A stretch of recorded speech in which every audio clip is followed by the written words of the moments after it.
नमस्कार दोस्तों, PKR fact point में आपका स्वागत है। मित्रों, अपने वीडियो के माध्यम से हम मैपिंग का अध्ययन कर रहे थे और मैपिंग में दक्षिण अमेरिका महाद्वीप को देख रहे थे। अपने इस वीडियो के सेगमेंट में हम आज देखेंगे दक्षिण अमेरिका की प्रमुख नदियां और कुछ पर्वत और उच्च भूमि। मित्रों, इससे पहले कि हम आगे बढ़ें, आपको एक नदी का जिक्र कर दें, अमेजन नदी। अमेजन नदी विश्व की सबसे बड़ी अपवाह की दृष्टि से नदी है और अगर लंबाई की दृष्टि से बात करें तो यह नील नदी के बाद दूसरे नंबर पर आती है।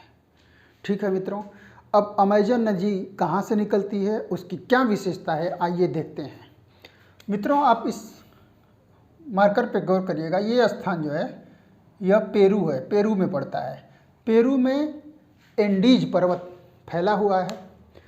तो यही एंडीज पर्वत पर यही एक जगह है, यहाँ से अमेजन नदी निकलती है और निकल के आगे इस प्रकार से बढ़ते हुए यह पूरा ब्राज़ील का भ्रमण करते हुए आगे बढ़ती है। इसके किनारे ब्राज़ील का एक शहर है यहाँ पर, इसका नाम है मकापा, और फिर यह जो है अटलांटिक महासागर में जाकर गिर जाती है। ठीक, तो पेरू में स्थित एंडीज पर्वतमाला से अमेजन नदी निकलती है। पूरा ब्राज़ील होते हुए यह जो है मकापा शहर के उत्तर में अटलांटिक महासागर में जाकर के गिर जाती है। ब्राज़ील की एक बहुत बड़ी सहायक नदी है जिसका नाम है मडीरा, और ब्राज़ील के अंतर्गत ही अमेजन और मडीरा नदी के बेसिन में घास का जो मैदान पाया जाता है उसे सेल्वास कहते हैं। मित्रों, चूँकि यह नदी विषुवत रेखा के रेंज में आती है, अतः चूँकि नियमित वर्षा प्राप्त करती है, इसलिए यहाँ पे खूब बड़ी बड़ी हाथी के आकार की घासें पाई जाती हैं, जिसे हाथी के नाम पर ही एलिफेंटा नाम दिया गया है। और इन एलिफेंटा घासों में विश्व प्रसिद्ध सांप, जो विश्व के सबसे बड़े सांप होते हैं, अनाकोंडा, वो पाए जाते हैं। ठीक है मित्रों, तो ये इतनी जानकारी रही अमेजन नदी के बारे में। अब देखते हैं एक और नदी है, ओरिनिको नदी। आप ये गौर करिएगा, ये गुयाना हाईलैंड है, यानी गुयाना उच्च भूमि। गुयाना उच्च भूमि से निकलकर पूरा गुयाना होते हुए अटलांटिक महासागर में जा कर के ओरिनिको नदी क्या होती है, गिर जाती है। इसके बाद ओरिनिको की ही एक सहायक नदी है जिसका नाम है करोनी। ओरिनिको की ही सहायक नदी करोनी है, और इसी करोनी नदी पर ही विश्व का सबसे ऊंचा जलप्रपात एंजल फॉल स्थित है। ठीक है, तो एंजल जलप्रपात किस नदी पर है? ओरिनिको नदी की सहायक नदी कैरोनी पे। ठीक, इतना चीज़ याद रखिएगा। अब मित्रों, थोड़ा इस मैप पे गौर करिएगा। एंडीज पर्वतमाला पे ही एक ये पॉइंट गौर करिएगा। इस पॉइंट से एक नदी निकलती है और उसका नाम है मैगडेलेना नदी। मैगडेलेना नदी निकलती है यहाँ से एंडीज पर्वतमाला से, पूरा कोलंबिया बहते हुए यह जा करके कैरेबियन सागर में जाके गिर जाती है। ठीक है, मैगडेलेना नदी की खासियत मित्रों ये है कि यह एंडीज पर्वत के दो भागों, कॉर्डिलेरा ओरिएंटल और कॉर्डिलेरा ऑक्सीडेंटल, ठीक, कॉर्डिलेरा ओरिएंटल और कॉर्डिलेरा एक्सिडेंटल, मतलब दो भाग हैं एंडीज पर्वतमाला को। उसके बीच से भ्रंश घाटी, रिफ्ट वैली बनाकर बहती है। कौन नदी? मैगडेलेना नदी। ठीक है मित्रों, तो आप अमेजन देख लिए, ओरिनिको देख लिए, मैगडेलेना देख लिए, और अब आइए देखते हैं पराना नदी। मित्रों, ये देखिए लिखा हुआ है BH, मतलब ब्राज़ीलियन हाईलैंड, ब्राज़ीलियन उच्च भूमि। ब्राज़ीलियन उच्च भूमि से एक नदी निकलती है और निकल करके आगे बढ़ती है, और फिर यह जो है उरुग्वे और अर्जेंटीना की सीमा बनाते हुए रियो डी ला प्लाटा की खाड़ी में गिर जाती है। और रियो डी ला प्लाटा की खाड़ी कहाँ है? अटलांटिक महासागर में। मित्रों, पराना नदी की खासियत यह है कि यह ब्राज़ील, अर्जेंटीना और उरुग्वे में होकर बहती है और यह अर्जेंटीना और उरुग्वे की सीमा भी बनाती है। ठीक है मित्रों, तो ये रही दक्षिण अमेरिका की नदियों के बारे में। इससे पहले आपको एक तथ्य और बता दें कि ये जो प्लाटा है इसका पूरा नाम है रियो डी ला प्लाटा। यह अर्जेंटीना और उरुग्वे के बीच में एक एस्चुरी है, यानी ज्वार नदमुख जिसको कहते हैं, यानी नदी जो है जहाँ समुद्र में जाके मिल जाती है उसको जो है एस्चुरी कहा जाता है। ठीक है मित्रों, अब आइए हम देखते हैं कुछ महत्वपूर्ण दक्षिण अमेरिका के पर्वतों के बारे में। जहाँ तक पर्वतों की बात है तो सबसे पहले हम एंडीज पर्वतमाला को देखेंगे। एंडीज पर्वतमाला मित्रों हिमालय पर्वतमाला के बाद, यानी हिमालय की जो पर्वत श्रृंखला है ऊंचाई में उसके बाद इसी का नाम आता है, यानी एंडीज पर्वत का ही नाम आता है।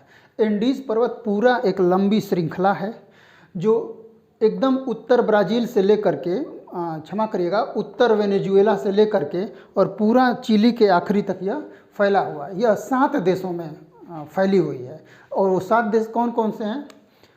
Venezuela, Colombia, Ecuador, Peru, Bolivia, Chile और अर्जेंटीना। इस प्रकार से यह 7 देशों में फैली हुई है। मित्रों, ये बोलीविया में इसकी चौड़ाई थोड़ी लंबी हो जाती है और यहीं पर आकर के यह, ठीक है, कॉर्डिलेरा ओरिएंटल और कॉर्डिलेरा ऑक्सीडेंटल में डिवाइड हो जाती है। यहीं पे ब्राज़ील में ही एक अंतरा पर्वतीय बेसिन, यानी कि पर्वत के बीच में एक पठार टाइप का एरिया पाया जाता है जिसे अल्टीप्लेनो यानी कह सकते हैं कि वो एक प्रकार का पठारी या मैदानी इलाका है जो चारों तरफ से पर्वत से घिरा है। कहाँ? बोलीविया में।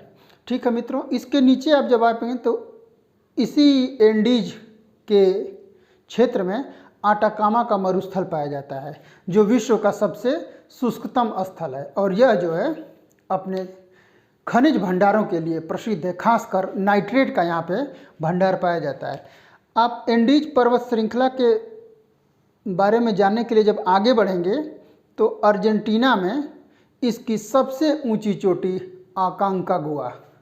आकांकागुआ एंडीज पर्वतमाला की सबसे ऊंची चोटी है। यह कहाँ है? अर्जेंटीना में स्थित है। ठीक है मित्रों, 6,960 मीटर इसकी पूरी की पूरी ऊंचाई है। अब मित्रों हम देखते हैं गुयाना उच्च भूमि के बारे में। इधर गौर करिए मित्रों, ये है गुयाना उच्च भूमि। मैप के माध्यम से देखिए, गुयाना, सूरीनाम और ये फ्रेंच गुयाना में फैला हुआ है। इसकी सबसे बड़ी खासियत यह है कि जो ब्राज़ील की सबसे ऊंची भूमि है जिसको हम पिकोड नेम्बलिना कहते हैं, इसी गुयाना उच्च भूमि में स्थित है। अब मित्रों आप आ जाइए ब्राज़ीलियन उच्च भूमि के पास। ब्राज़ीलियन उच्च भूमि में ही कैंपोस, सवाना घास का एक मैदान है। क्या? कैंपोस पाया जाता है। इसके अलावा मांट ग्रासो का पठार यहीं ब्राज़ील में स्थित है। अब देखते हैं एक स्थान है जिसका नाम है ग्रान चाको। ये देखिए, ये है, ये दक्षिण बोलीविया, पूरा पराग्वे और अर्जेंटीना में फैला हुआ है। ग्रान चाको, जिसे आखेट की भूमि भी कहा जाता है, यह कहाँ फैला हुआ है? बोलीविया, पराग्वे और अर्जेंटीना में जो है यह फैला हुआ है।